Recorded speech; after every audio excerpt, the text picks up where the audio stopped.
Hello, ladies and gentlemen. So today we're going to be talking about graphing logarithmic functions. So it's very important for you to understand this right here. Okay, log base b of y equals x is the exact same thing as b of x equals y. So this right here equals this. And so then what do we notice about these two graphs? Well, this sentence right here.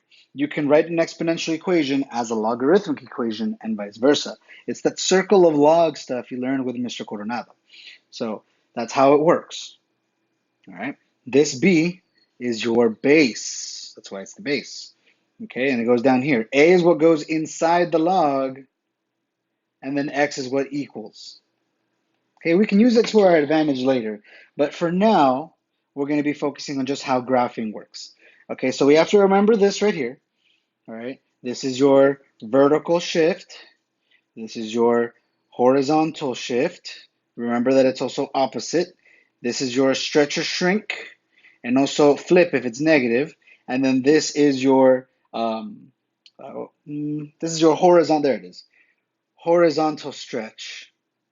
Okay, so this is your vertical stretch flip, horizontal stretch, but this one's also opposite. Okay, so if it's like, let's say a 2, well, it's by a factor of a half.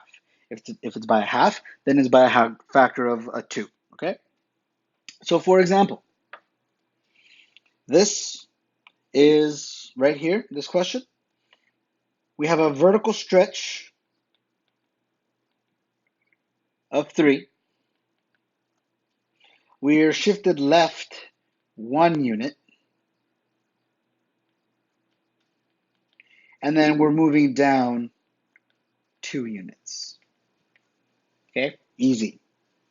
All right, let's go ahead and read these little sentences. The vertical stretch shrink, or the horizontal and vertical translations, are all very straightforward and require very little work.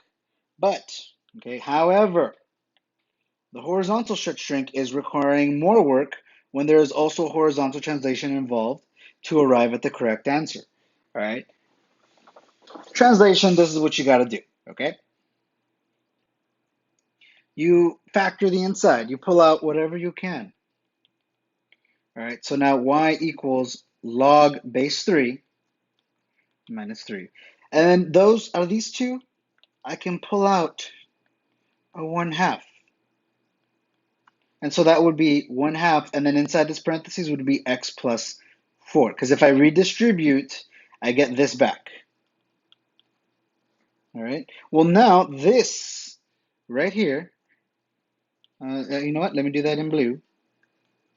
That right there, that is your horizontal stretch. But remember, you flip it using this little formula right here. All right. So just go ahead and read that on your own, and you'll see that you flip that factor and you have it.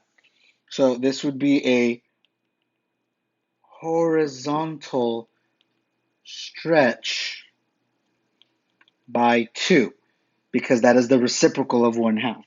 And then, of course, this goes left 4, down 3.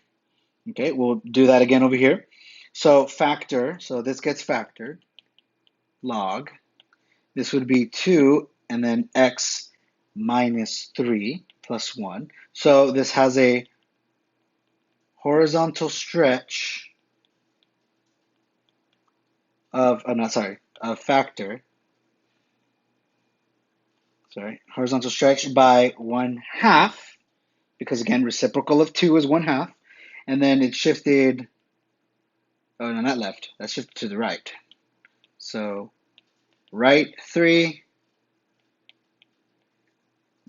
man, I am not on my game today, up 1. Okay, you guys will do that to the next page. Okay, and that's it. This is a pretty short lesson, so I will see you all tomorrow, and have a wonderful evening. Goodbye.